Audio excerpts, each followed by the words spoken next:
Today, I want to talk about something incredibly powerful, something that both science and personal experience confirm again and again. It's the idea that if you give yourself just 6 months with focused effort, consistent behavior, and the right neurological tools, you can quite literally change the trajectory of your life. This isn't hyperbole. This isn't vague optimism. It's based on how your brain and body are wired for adaptation. The human nervous system is not fixed. Neuroplasticity, the brain's ability to change itself, is active throughout life. What that means is, no matter your starting point, no matter what habits you've struggled with in the past, your biology supports change. But there's a catch: it requires deliberate intensity and repetition over time. We now know from neuroscience research that behavioral change hinges on systems like dopamine, focus, and deliberate discomfort. The first few weeks will challenge your identity, but that discomfort is a signal, not a problem. It tells you that your brain is beginning to prune away the old and reinforce the new. So today, I'm not just inviting you to believe in transformation. I'm inviting you to understand how real biological transformation works and to engage with it like an experiment for 6 months. 6 months of structured intensity. 6 months of showing up. 6 months of becoming your own protocol. Neuroplasticity is the brain's ability to change itself in response to experience. This is not just a scientific curiosity, it is the foundation of how any transformation happens, whether physical, emotional, or behavioral.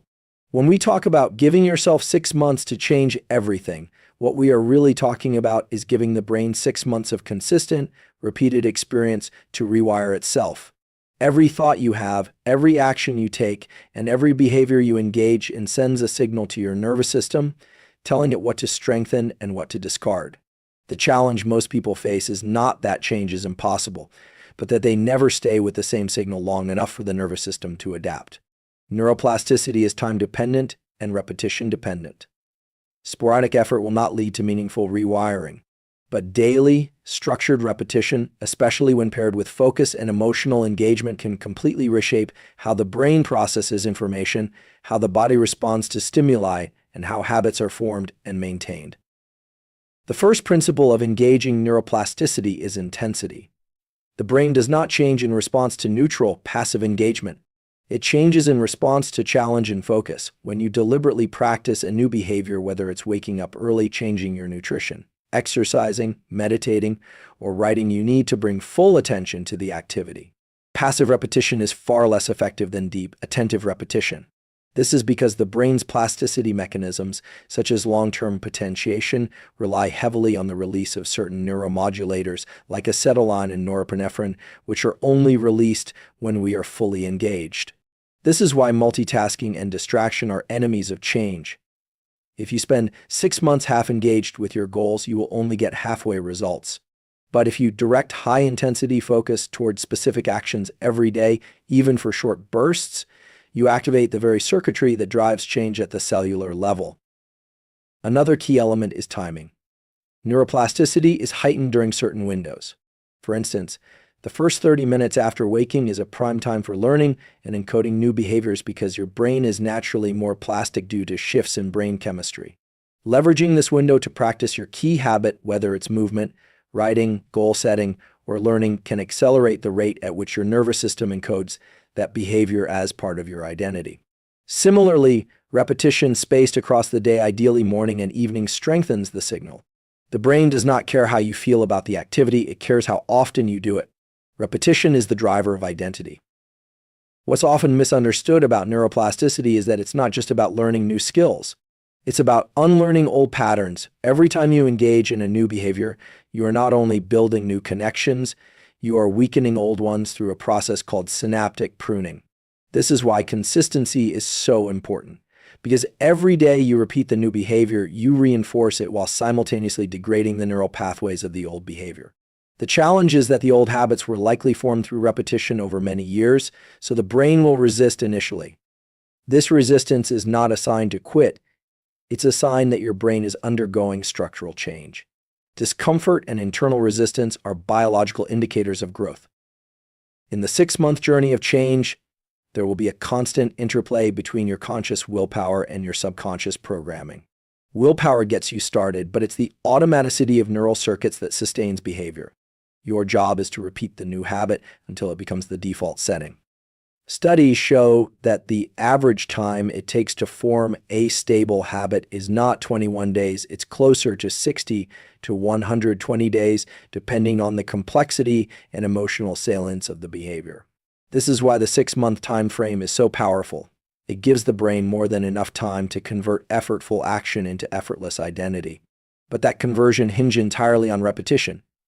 You must show up even when motivation fades, especially when motivation fades. Habits become hardwired when they are practiced under slightly varying conditions. If you only perform the habit in perfect circumstances, your brain won't generalize the neural encoding. But if you train yourself to repeat the habit even when you're tired, stressed, or distracted, the neural circuitry becomes resilient. You're not just teaching the brain what to do, you're teaching it to do it under pressure. And this is why elite performers train under stress. It builds mental flexibility. You can use the same principle in your own transformation. Repeat the habit every day, and especially on the hard days. These moments have a disproportionately powerful effect on neuroplasticity because the brain encodes effort paired with adversity as high-priority information.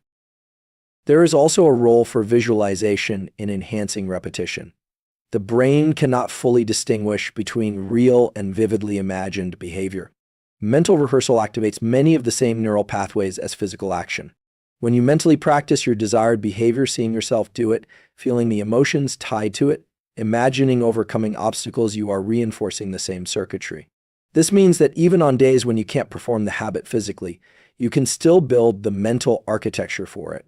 Visualization, when done with emotional intensity and sensory detail, becomes a form of neuroplastic training. It should not replace real action, but it can supplement it powerfully. Dopamine is one of the most misunderstood yet powerful drivers of human behavior. Most people think of it as a reward chemical, something the brain releases when we achieve success or experience pleasure, but that's only half the story. The real power of dopamine lies in how it fuels motivation, effort, and pursuit.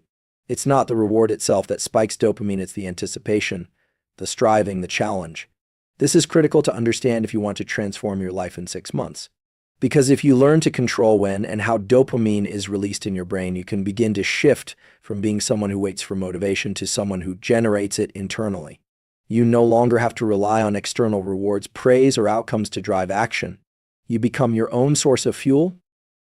When dopamine is released in response to progress, effort, and challenge, it reinforces those behaviors and makes you want to repeat them.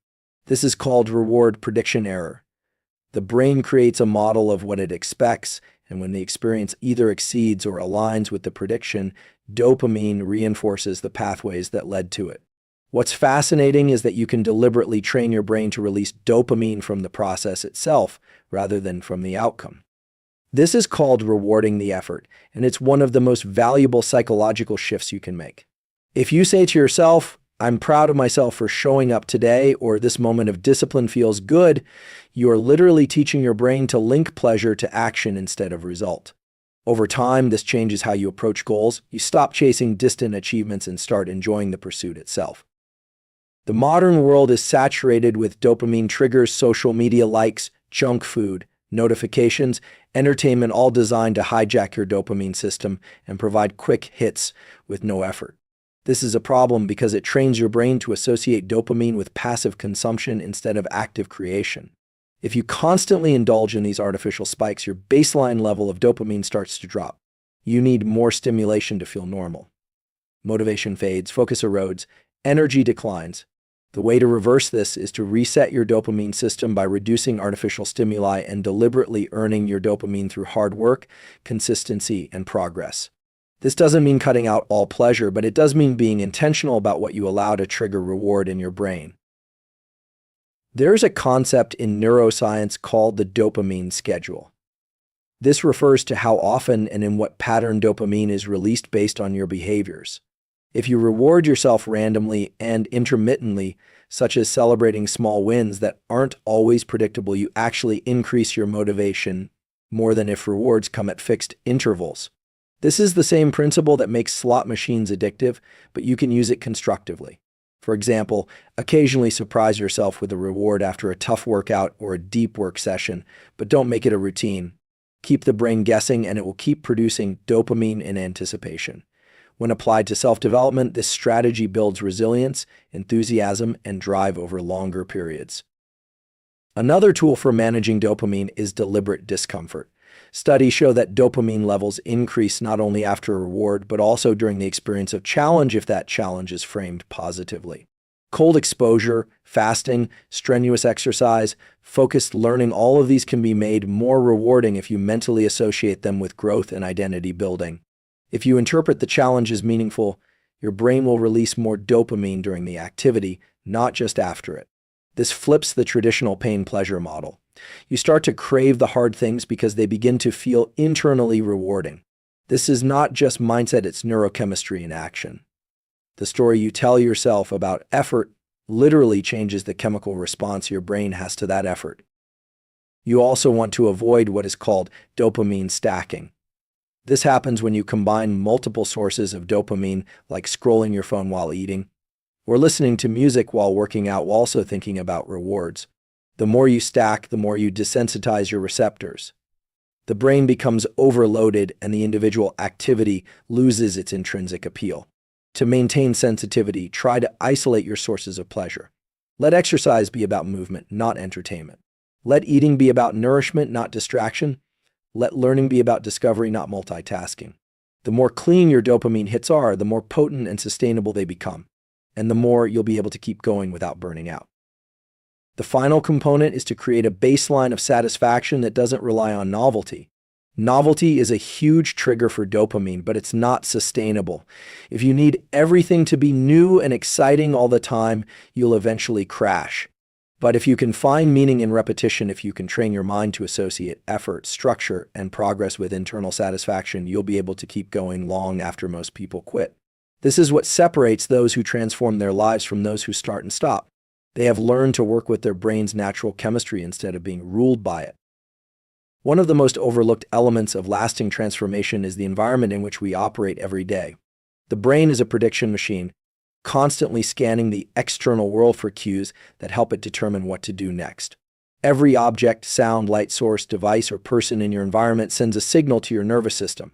These signals either support your goals or compete with them. When you leave your environment to chance, you're essentially letting external randomness control your focus and behavior. But when you deliberately design your environment to reduce decision fatigue and support your desired identity, you create conditions for sustainable change. Decision fatigue refers to the gradual erosion of willpower and mental clarity as a result of making too many choices. It's not just big decisions that wear down your brain, it's the small, repeated, seemingly harmless ones. What to eat, when to start work, whether to scroll or not, whether to go to the gym. When your brain has to constantly weigh options, compare alternatives, and resist distractions, it starts to burn through cognitive resources. Over time, your ability to make disciplined choices declines, even if your motivation remains strong.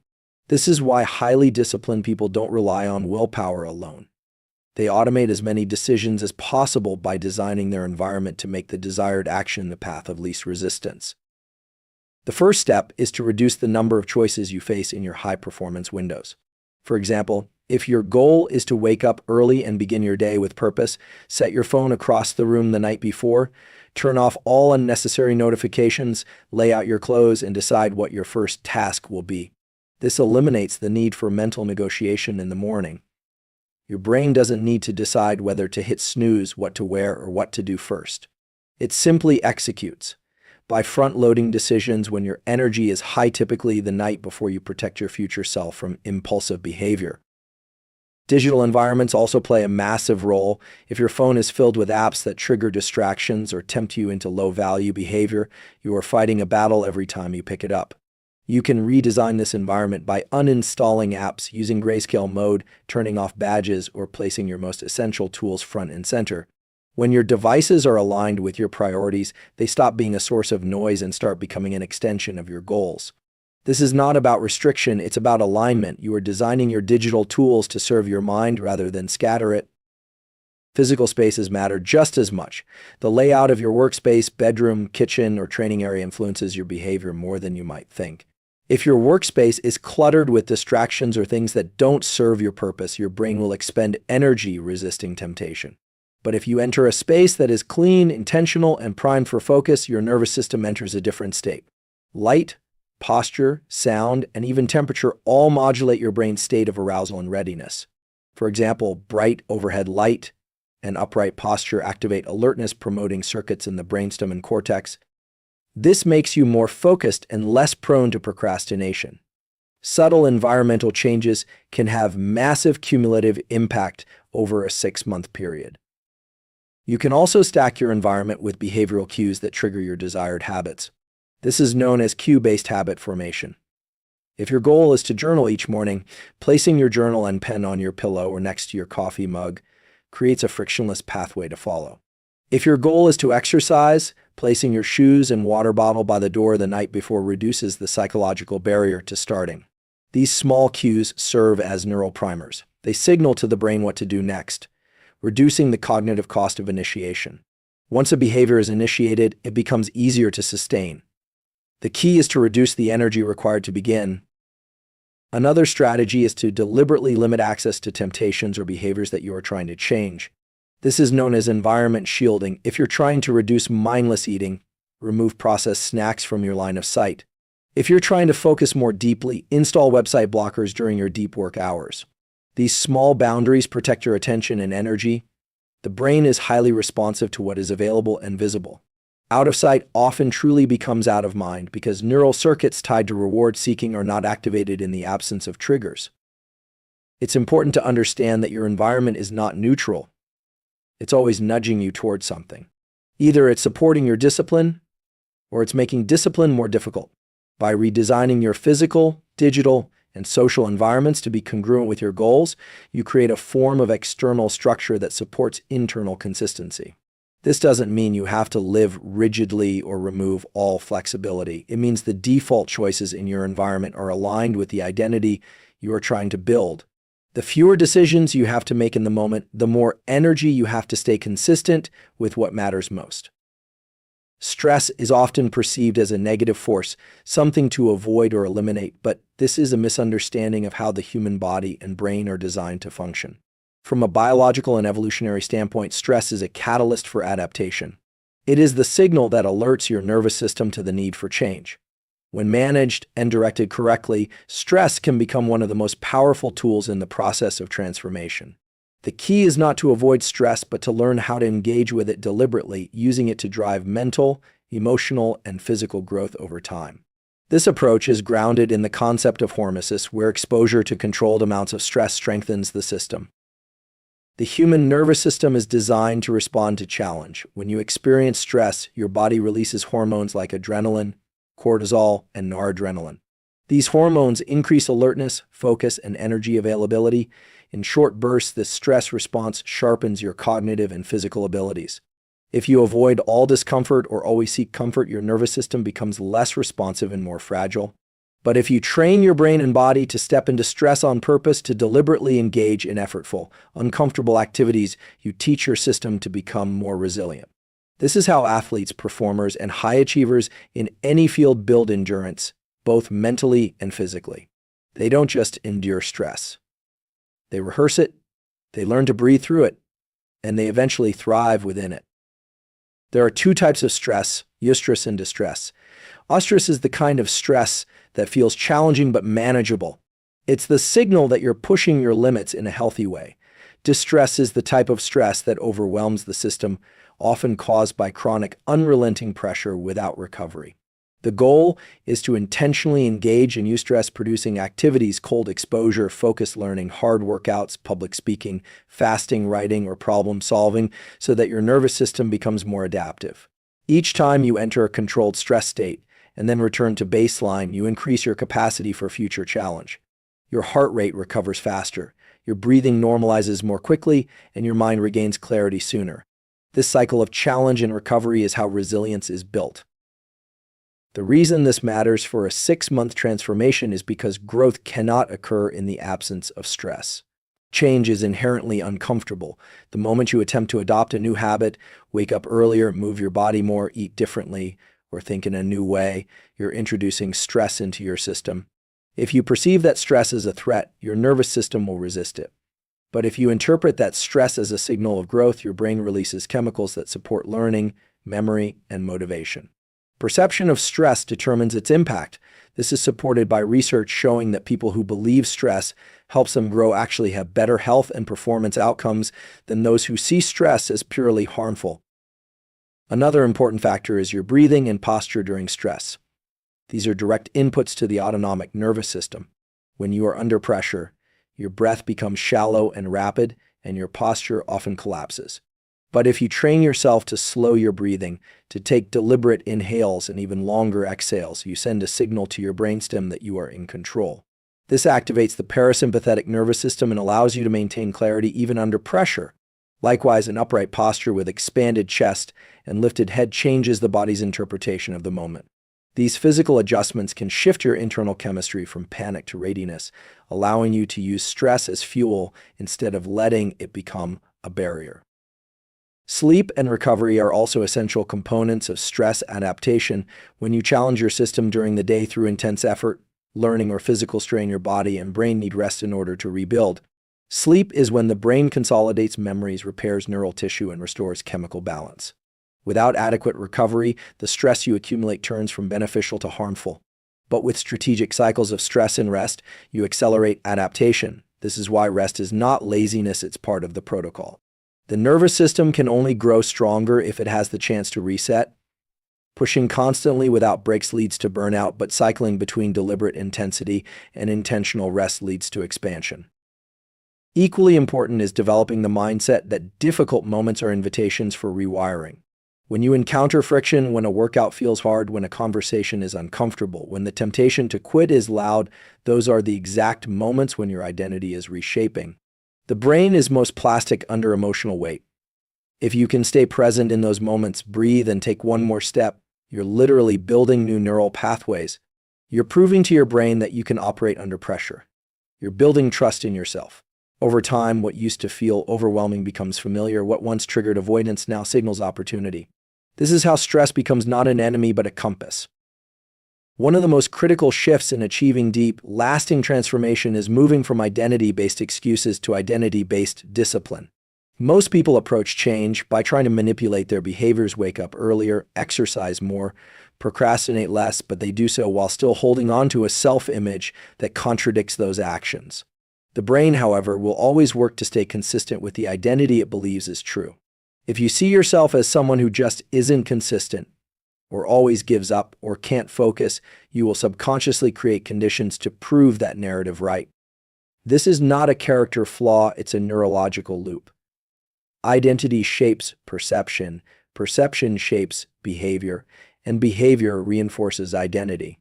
To truly change your life in 6 months, you must be willing to challenge and reconstruct the internal blueprint of who you think you are. Every behavior you repeat is a vote for the type of person you believe yourself to be. If you skip a workout, that's not just a missed session, it's a reinforcement of the story that you are someone who avoids discomfort. If you sit down to write even when you don't feel like it, that action strengthens the belief that you are disciplined. This works both ways. Habits are not just routines, they are identity statements. The more you align your daily decisions with the version of yourself you want to become, the faster the transformation happens. It's not about faking it. It's about behaving as if the new identity is already real and allowing the brain to rewire itself through consistency. Neuroscience supports this. The prefrontal cortex is responsible for planning, decision-making, and self-control. When you set a goal or visualize a future version of yourself, that region activates. But if the rest of your brain, particularly the limbic system, doesn't believe the identity change is real, it will create emotional friction. You'll feel inner resistance, imposter syndrome, or doubt. The solution is not to eliminate doubt, but to create more evidence. Identity is shaped by experience. The more you act like the person you want to be, even in small, deliberate ways, the more coherent your internal system becomes. The brain starts to believe the change is possible because it has data. Start with micro commitments. These are small, daily actions that are so achievable you can't fail. 1 push-up, 1 page of reading, 1 5-minute cold shower, 1 10-minute deep work sprint. The goal isn't the action itself, it's the vote of confidence it casts toward your new identity. You begin to associate yourself with action, with progress, with discipline. These micro-commitments build momentum, and momentum is what keeps neurochemical motivation active. Dopamine is released not when the goal is achieved, but when progress is felt. Each small win compounds. The system begins to shift from I'm trying to be disciplined to I am disciplined. That linguistic shift may seem subtle, but neurologically it's massive. You can also use visual cues to reinforce identity. This isn't about empty affirmations, but about wiring your environment to reflect who you are becoming. A wall calendar filled with unbroken streaks, a whiteboard with your new non-negotiables, a journal with your daily discipline metrics. The human brain responds to patterns. When your surroundings reflect progress, you begin to embody it more fully. You stop needing motivation because your identity starts driving behavior automatically. You are no longer performing discipline, you are living it. Another powerful technique is to use identity scripting. This involves writing or speaking in the voice of your future self. Not as wishful thinking, but as programming. You might write, I'm the kind of person who finishes what I start, or I train every day because it aligns with who I am, or I'm at peace in discomfort because growth is my priority. These scripts can be read each morning as part of your routine. The repetition builds familiarity, and what is familiar to the brain becomes comfortable. Over time, these scripts stop feeling aspirational and start feeling factual. There is also a chemical and physiological basis for why identity-based change works. When your actions align with your internal values and self-image, the brain releases serotonin, which regulates mood, focus, and social connection. Feel congruent, integrated, and stable. But when there's a gap between who you want to be and how you're behaving, the brain registers internal conflict, often releasing stress hormones like cortisol. This internal dissonance doesn't just feel uncomfortable, it reduces cognitive flexibility and drains motivation. That's why identity congruence isn't just psychological, it's biochemical. The more your actions match your self-image, the more efficient your brain becomes.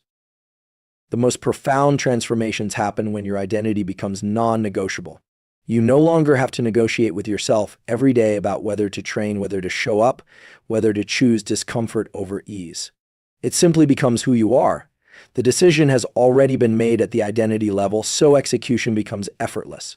This frees up mental energy and reduces internal resistance. You start to operate on principle rather than on impulse. You build a self-image that is solid enough to carry you through the inevitable valleys of doubt and fatigue.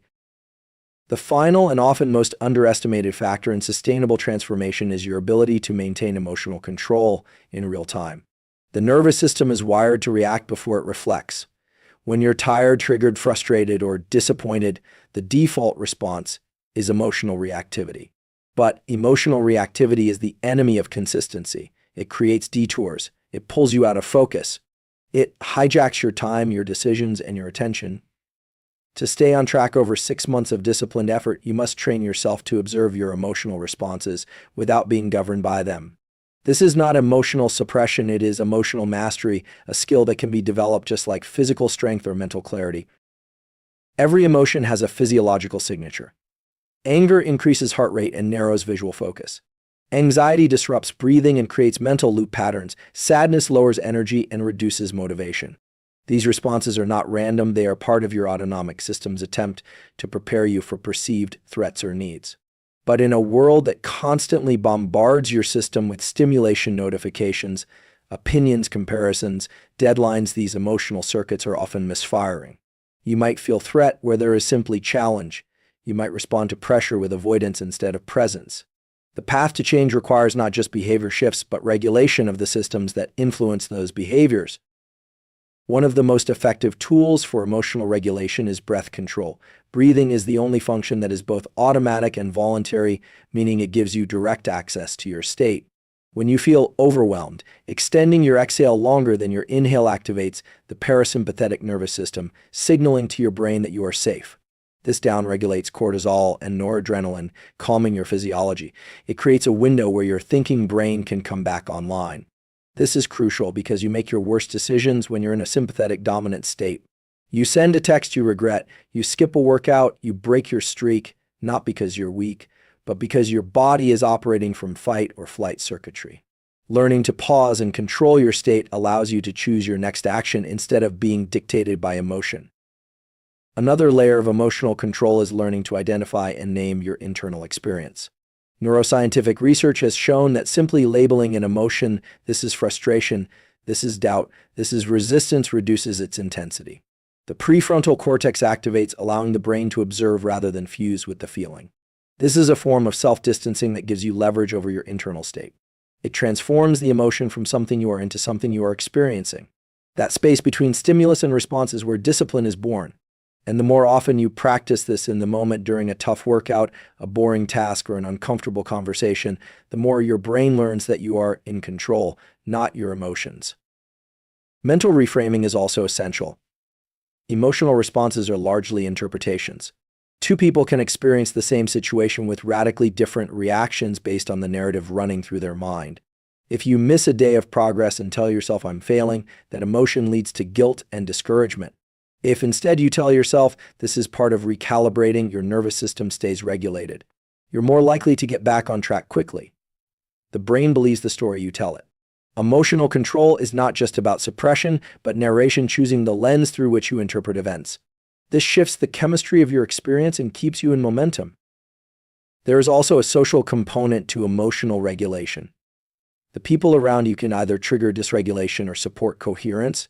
Conversations filled with drama, pessimism, or comparison flood your brain with unnecessary emotional noise. On the other hand, environments that encourage composure, clarity, and long-term thinking strengthen your ability to stay calm and deliberate. This is why choosing your influences is not just about avoiding negativity, but about protecting your nervous system. Every interaction either stabilizes or destabilizes your state. High performers understand this and are deliberate about who they let into their emotional space. Boundaries are not a luxury, they are a neurological necessity. Sleep, nutrition, and movement are also emotional regulators. When you're sleep deprived, your amygdala, the brain's fear and emotion center, becomes hyperactive. Your ability to manage frustration or delay gratification plummets. A clean diet that supports stable blood sugar and gut health reduces the